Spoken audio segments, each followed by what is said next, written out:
പിന്നെ ഞാൻ ചെക്കനൊരു സൈക്കിൾ വാങ്ങണം, അതിനിറങ്ങിയതാണ്. പിന്നെ നിങ്ങളെ പരിചയക്കാരുടെ ഒരു സൈക്കിൾ ഷോപ്പിൽ അവിടെ അവിടെ നിങ്ങൾ പറഞ്ഞ കുറച്ച് അഡ്ജസ്റ്റ് ചെയ്ത് കിട്ടുമോ റൈറ്റ്? അത് ഞാൻ വിളിച്ചോളാം. നിങ്ങൾ എൻ്റെ ഒപ്പം പോരോ? ഞാൻ പോകുന്നപ്പോ ശരിയാവില്ല. ശരിയാവില്ല, നിങ്ങൾ വിളിച്ചറിയോ? ഞാൻ വിളിച്ചോളാം കേട്ടോ. ശരി.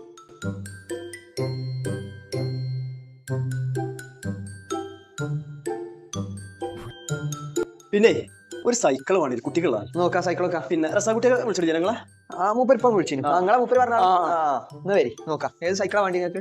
നിങ്ങൾക്ക് എന്താ കുട്ടികളുടെ സൈക്കിളാ വേണ്ടി? കുട്ടികളേ കുട്ടികളുടെ ഇതുണ്ട് ഇവിടെ, പിന്നെ പുറത്ത് അവിടെ അപ്പുറത്തുണ്ട് സംഗതി. ഇതൊക്കെ കുട്ടികളുടെ തന്നെയാണ്. ഇത് മതി ഇത് മതി. ഇതല്ല സൈക്കിളാ. ഇതെന്താ വില? 9 റുപ്യാണ് ഇപ്പൊ ഇതിന്റെ വില. നിങ്ങൾ ലാസ്റ്റ് 8 റുപ്യ തന്നാളി. ഞാൻ റസാകുട്ടിയാക്കാന്റെ കെയർ ഓഫിൽ നിങ്ങൾ വന്നോണ്ട് 1000 റുപ്യ അഡ്ജസ്റ്റ് ചെയ്തു. അതിലേറെ പുതിമ ചെയ്യാൻ കഴിയൂല.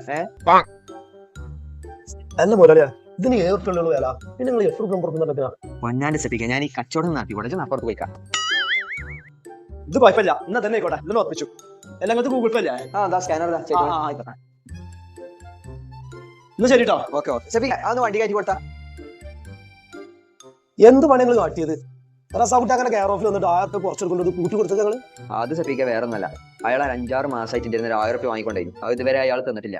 അത് ഇങ്ങനെയൊക്കെ തന്നെ ഇപ്പൊ ഈടാക്കാൻ പറ്റുള്ളൂ. ഇപ്പൊ റസാകുട്ടിയാക്കാന്റെ കെയർ ഓഫ് ചെയ്തുകൊണ്ട് 1000 റുപ്യ അഡ്ജസ്റ്റ് ചെയ്തിട്ട് ഭാഗ്യം.